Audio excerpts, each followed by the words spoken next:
तारीख 12 सितंबर 12 सितंबर 2025, दिन फ्राइडे, दोपहर का वक्त। ठीक इस स्टेडियम के बाहर एक सड़क जाती है। उस सड़क पर एक शख्स एक महिला एक चलते हुए ऑटो से खींचता है और नीचे गिरा देता है। लोग आ रहे हैं, जा रहे हैं। अचानक जब ये मंजर देखते हैं, कुछ लोग रुक जाते हैं। फिर तभी वो शख्स अपनी जेब से एक तमंचा निकालता है। देसी कट्टा था वो। जब उसके हाथ में कट्टा देखते हैं तो भीड़ जो है वो पीछे की तरफ सहम कर खड़ी हो जाती है। अब धीरे धीरे तमाशबीनों की तादाद बढ़ने लगती है। कुछ ही देर में सैकड़ों तमाशबीन वहाँ मौजूद थे। इस दौरान में वो शख्स जिसने चलती ऑटो से उस महिला को नीचे खींच कर उतारा था, वो गुस्से में उससे कुछ बातें करता है और फिर बातें करते करते अचानक वो तमंचा उसकी तरफ तानता है और फिर एक के बाद 1 2 3 4 5 गोलियां चलने की आवाज़ सुनाई देती है। एक गोली सड़क में जाकर धंस जाती है, बाकी की 4 गोली उस महिला को लगती है, उसके सर पर, चेहरे पर और गर्दन के पास। गोली चलती है, लोग और सिहर उठते हैं, अपने कदम पीछे खींचते हैं, लेकिन अब भी वहीं जमे हुए हैं।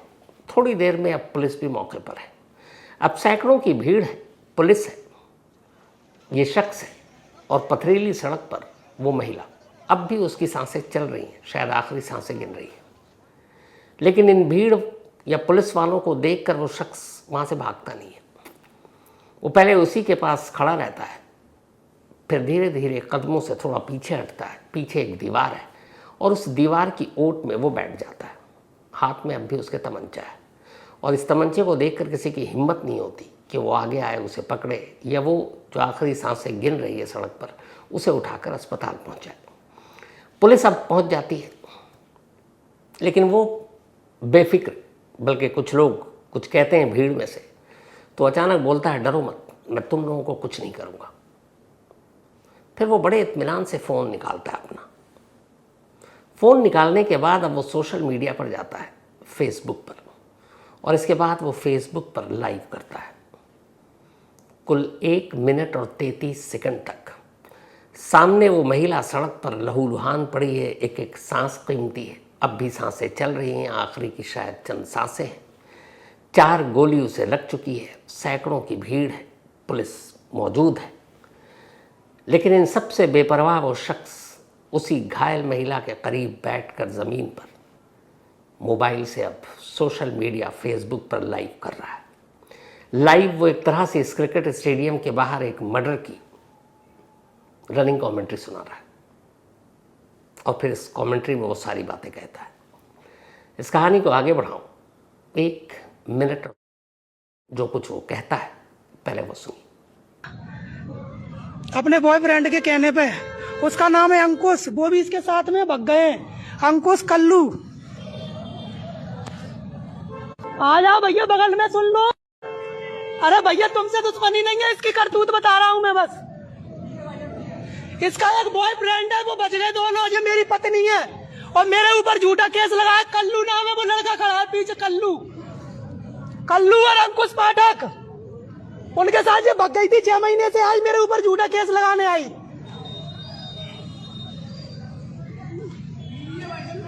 हाँ, मेरी बीवी है भाई, झूठा केस लगा दिया। कई लड़कों के साथ रुकी है, ये कई लड़कों के साथ होटल में। भाई साहब, मैं अपने बच्चों की कसम खा रहा हूँ, तुम लोगों से में कोई मैटर नहीं है।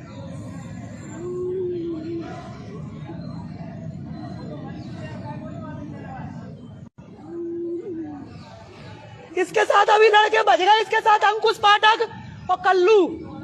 वो सब कुछ बोल चुका। इस दौरान से भीड़ में से कई आवाज़ आ रही है, तमंचा फेंक दो, आ जाओ, पुलिस वाले कह रहे हैं, लेकिन हिम्मत किसी की नहीं हो रही आगे बढ़ने की। अब फिर पुलिस वालों को लगता है कि कुछ करना, धीरे धीरे वक्त बीत रहा है। तभी पुलिस वालों के हाथ में जो हथियार, कारबाइन, उनमें से एक को कहा जाता, भाई निशाना लो, शायद वो डर जाए, तमंचा फेंक दे, सरेंडर कर दे। कारबाइन से गोली चलाती है ग्वालियर पुलिस, पर कमाल ये है कि गोली चलती ही नहीं है। शायद गोलियां कम चलाने का मौका मिलता है और अपने देश में बहुत सारे स्टेट हैं जहाँ इन टाइम पर गोलियां नहीं चलती। कारबाइन से गोली चली नहीं। फिर ये हुआ कि तब तक टीयर गैस गन भी आ चुका है कि अब उससे फायर करो। तो टीयर गैस से फायर करने से हो सकता है धुआं उठे, आंखों में जलन हो, वो खड़ा हो, भागे, उसे दबोच ले। पर पहली 1-2 कोशिश में टीयर गैस भी फायर ही नहीं होता, जंग लग चुका था शायद। खैर, इसके बाद एक कोशिश में वो चल पड़ता है।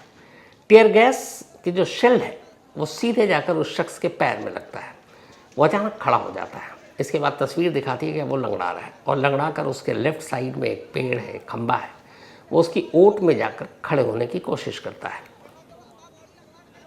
इसके थोड़ी देर के बाद फिर पुलिस उसके करीब तक पहुंचती है, फिर लोग पहुंचते हैं। 30 मिनट पूरे बीत चुके थे इस दौरान। 30 मिनट तक इस इंटरनेशनल क्रिकेट स्टेडियम के बाहर सैकड़ों तमाशबीनों और पुलिस की मौजूदगी में ये सब कुछ होता रहा। 30 मिनट के बाद उस शख्स पर काबू पाया गया और जैसे उस शख्स पर काबू पाया गया, उसकी तमंचा, उसका पिस्टल उससे छीन लिया गया। अब हर एक कोई वहाँ बहादुरी दिखाने लगता है लात घूसों से। फिर उसकी ज़बरदस्त पिटाई होती है, फिर उसे टांग कर वहाँ से ले जाया जाता है। इस दौरान में उस महिला को भी फ़ौरन उठाकर अस्पताल ले जाया जाता है। उम्मीद कम थी, शायद आखिरी सांस वो उस पथरीली सड़क पर ही ले चुकी थी, दम तोड़ चुकी थी। यहाँ तक कि तो आपने कहानी सुन ली, तस्वीरें भी देख ली, लाइव सोशल मीडिया फेसबुक पे जो कुछ उसने कमेंट्री सुनाई वो भी आपने सुन ली।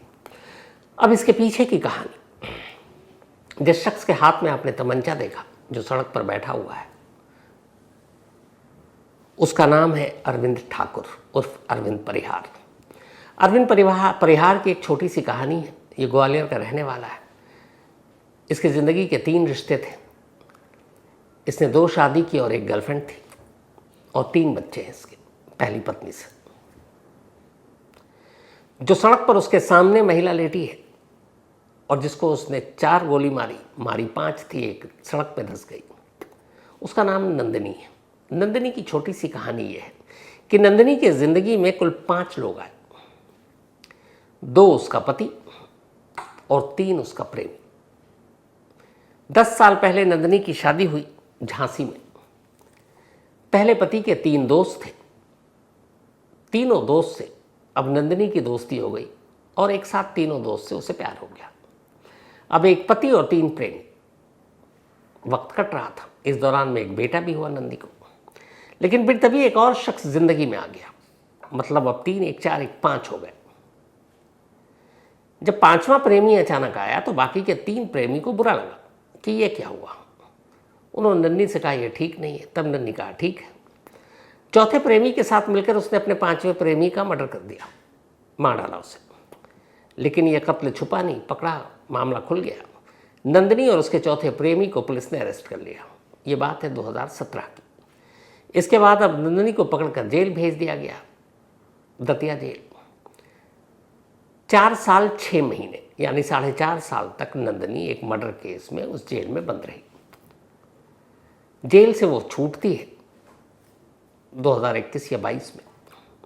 अब वो झांसी और वहाँ दतिया रह नहीं सकती थी क्योंकि एक प्रेमी के कत्ल का इल्ज़ाम था।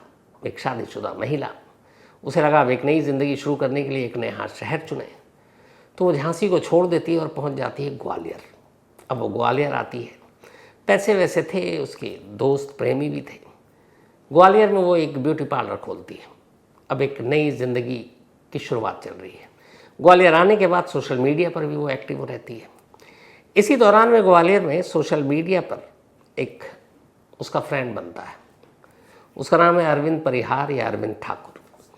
वो धीरे धीरे दोनों एक दूसरे के पोस्ट पे कमेंट्स करते, एक दूसरे को सोशल मीडिया पर फॉलो करते। ये सिलसिला करीब 6 महीना चला। फिर इसके बाद अब 2023 आ गया। 2023 में दोनों मिलते हैं और तय करते हैं कि दोनों एक दूसरे से प्यार करते हैं तो क्यों ना शादी कर ले।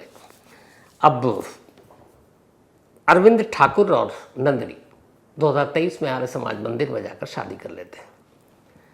इस शादी से पहले दोनों ने अपना अपना अतीत यानी पास्ट या माजी कहें छुपा लिया। अरविंद को यह पता नहीं था कि नन्नी की ज़िंदगी में उससे पहले एक पति और 3 प्रेमी, एक प्रेमी के कत्ल के इल्ज़ाम में जेल जा चुकी है। और नंदिनी को ये पता नहीं था कि अरविंद पहले से शादीशुदा, उसके 3 बच्चे हैं और एक और महिला उसकी ज़िंदगी में। बट साथ जब रहना शुरू किए तो धीरे धीरे सच्चाई सामने आने लगी।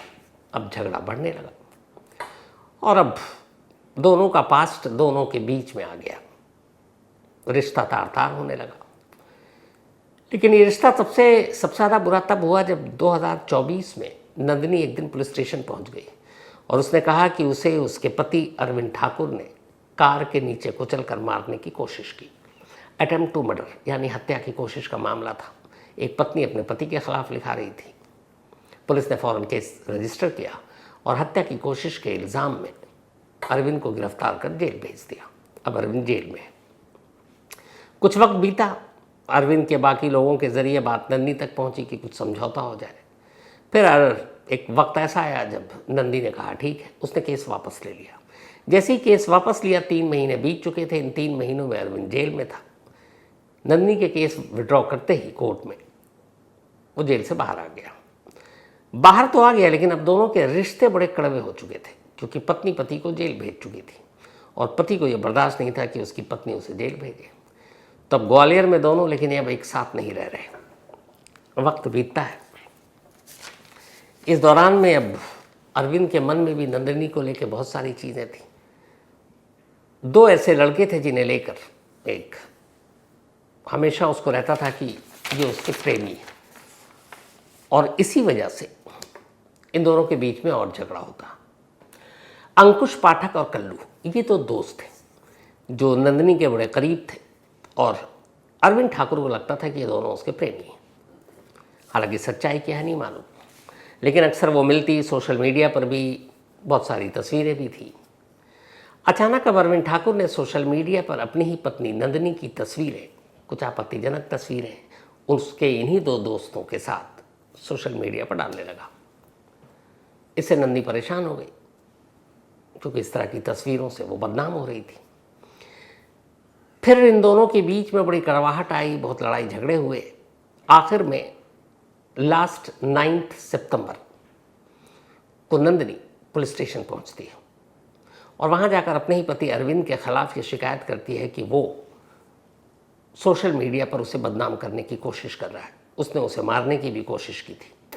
9 सितंबर मंगलवार का दिन था जब नंदिनी पुलिस स्टेशन पहुंची थी, और ये उसी 9 सितंबर यानी उसकी मौत से 3 दिन पहले की वो तस्वीर है।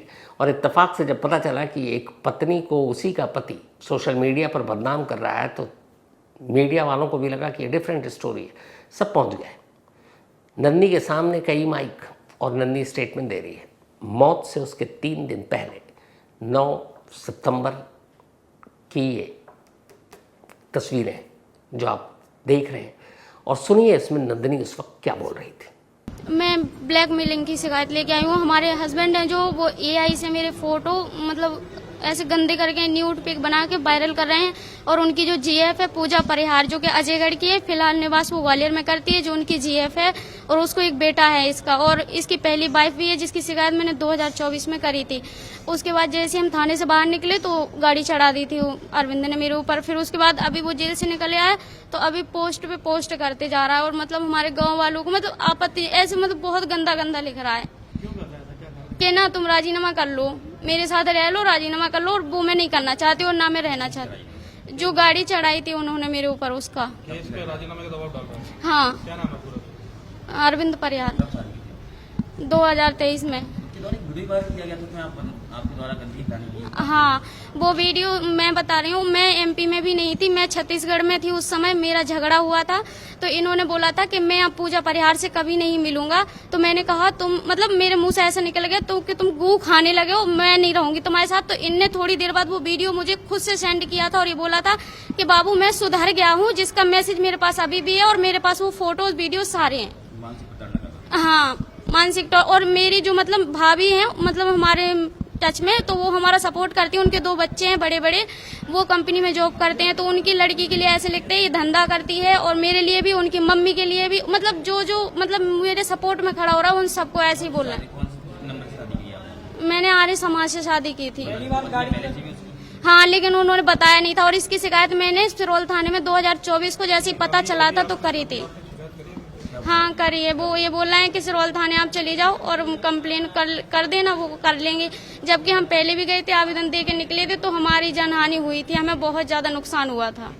तो नंदिनी ने इस प्रेस कॉन्फ्रेंस में या मीडिया के सामने सारी बातें रखी। उसने ये भी कहा कि मारने की कोशिश की थी, बदनाम करने की कोशिश हो रही है। 3 दिन बीत जाता है। 3 दिन के बाद 12 सितंबर की तारीख, फ्राइडे का दिन, नन्ही एक बार फिर अपने उन्हीं 2 दोस्तों के साथ, जिन पर अरविंद को शक था कि ये दोनों उसके प्रेमी हैं, अब साइबर सेल के दफ्तर पहुंचती है ग्वालियर में, अपने ही पति अरविंद के खिलाफ कंप्लेन या FIR लिखाने के लिए। इत्तेफाक से ये बात अरविंद को पता थी। नन्ही अपने दोनों दोस्तों के साथ साइबर सेल के दफ्तर जाती है, वहाँ कंप्लेंट लिखाती है, फिर बाहर निकलती है, एक ऑटो पर बैठती है। उस ऑटो पर नंदिनी और उसके वही दोनों दोस्त और साथ में 2 और मुसाफिर थे जिन्हें स्टेशन जाना था। अरविंद लगातार इन लोगों का पीछा कर रहा था। जैसे ही ये ऑटो कैप्टन रूप सिंह स्टेडियम की तरफ मुड़ा, अरविंद पीछे पीछे, उसने अचानक हाथ पकड़ने की कोशिश की उसके दोस्तों की, लेकिन किनारे में थी नंदिनी। नंदिनी का हाथ उसके हाथ में, उसने खींचा, नन्ही ऑटो से बाहर गिर पड़ी। उसने तमंचा निकाला, उससे लड़ाई की और फिर उसके बाद वो हुआ जो आपको शुरू में दिखाया। जो उसने गोली मारी वो सारी चीज़ें कैमरे में कैद हैं। लाइव मर्डर, इसके बाद लाइव FB पर कमेंट्री, फिर उसे पकड़ा गया। अब जब ये सब कुछ हो गया तो फिर ये पूछा गया कि जब ये सब कुछ हुआ, एक ही ऑटो पर जा रहे हैं और जिस पर शक है उन्हीं 2 दोस्तों पर, वो भी तो दोनों दोस्त ऑटो में थे, तो जब नंदिनी को खींच लिया और उसके हाथ में पिस्टल देख चुका है कि अरविंद के हाथ में पिस्टल है, तो उसका वही दोस्त जिसके ऊपर ये भी है कि वो प्रेमी होने का शक है, वो दोनों दोस्त नंदिनी को छोड़कर क्यों भाग गए? वो ऑटो से वो भी उतर सकते थे, अपने दोस्त को बचा सकते थे। तो इस पर नंदिनी के उसी दोस्त ने, जिसका नाम अंकुश पाठक है, बाद में अपनी सफाई दी। क्या कुछ कहा उसको भी सुन लीजिए। हम SP ऑफिस साइबर क्राइम में आवेदन देके आ रहे थे क्योंकि अरविंद परिहार है जो झूठी पोस्ट कर रहा था। तो जैसे ही हम लौट रहे थे तो उसने हमें देख लिया, तो ऑटो में हम लोग बैठ रखे थे, तो ऑटो के पीछे आया। तो ऑटो के पीछे आते आते क्या हुआ, हमने भैया को बोला आप ऑटो मत रोको, आप चलो। तो उन्होंने दूसरी जगह ऑटो मोड़ दी, ये अपना रूप सिंह स्टेडियम के साइड। तो वो एक ऑटो से और पीछे आया, तो ऑटो जब एक साथ में जब आई तो वो हमारी ऑटो में उनको हाथ पकड़ के गिरा लिया। और तो उसके डर की वजह से ऑटो वाले ने, मैं ऑटो में बैठा था तो ऑटो वाला तेजी में निकल गया और सारे लड़के भाग गए थे। तो मैं बच गया, उसने मुझ पर ही फायरिंग करने की कोशिश की थी। मेरा फ्रेंड था साथ में और 2 लड़के भी थे जो स्टेशन जा रहे थे, अलग बैठे हुए। मेरा फ्रेंड था वो उसका नंदलाल पांचा। मैं जे हरियाणा रहता हूँ, जॉब करता हूँ हरियाणा में। जी हम भाभी मानते थे। हाँ, फैमिली रहती थी, हमारी फैमिली के साथ रहते थे। वो बैग में लेके आया था, बैग में लेके आया था। जब उसने ऑटो जब एक साथ में लगी तो उसने निकाल लिया था। तो हाँ मेरे सामने मारी। उसने कम से कम 5 से 6 राउंड फायर किए। मैं ऑटो में बैठा रह गया तो वो नीचे गिरा लिया था, तो उसने फायरिंग की। उसके बाद वो ऑटो वाले भैया कहीं नहीं रुके, ना मेरे को उतरने दिया ना कुछ किया। नहीं, वो तो ये कह रहा था तू तो रुक, मैं बता रहा हूँ तुझे। नहीं, वो हाँ पहले धमकाता था उनको। उससे पहले उनके बाद डेली कॉल करता था वो, बट वो उठाते नहीं थे कि मैं तुझे मार दूंगा, ये कर दूंगा, वो कर दूंगा, लेकिन वो कॉल नहीं उठाते थे। तो इसके हिसाब से जब नन्ही को खींचकर अरविंद ने नीचे उतार लिया तो तमंचा देखकर ऑटो वाला डर गया और वो भगा गया, इसलिए दोनों भाग लिए। लेकिन आगे जाकर भी उतर सकते थे, लेकिन इसकी कोई सफाई नहीं। खैर, तमंचा या पिस्टल देखकर किसी की भी हालत ख़राब हो सकती है। अब इस कहानी का सबसे अफसोसनाक पहलू ये है कि नन्ही मर चुकी है। अरविंद को पुलिस ने अरेस्ट कर लिया, पोस्टमार्टम हुआ, अब लाश घर वालों को सौंपी जानी है। लेकिन पति तो ऑलरेडी पुलिस की कस्टडी में है। आर्य समाज मंदिर में दोनों ने शादी की, दोनों के परिवार वाले इनसे नाराज़। पहला पति अब लाश क्यों ले? अब लाश नन्ही की उसके माँ बाप ही ले सकते हैं। पिता ने साफ मना कर दिया। अब पुलिस के सामने दिक्कत ये कि एक कत्ल हुआ है, पोस्टमार्टम हो चुका, परिवार है, रिश्तेदार है, लाश कोई लेने को तैयार नहीं। तभी इसी बीच में इन्हीं 2 दोस्तों ने ये कहा कि आप कोई नहीं ले रहा, आप हमें ही दे दीजिए।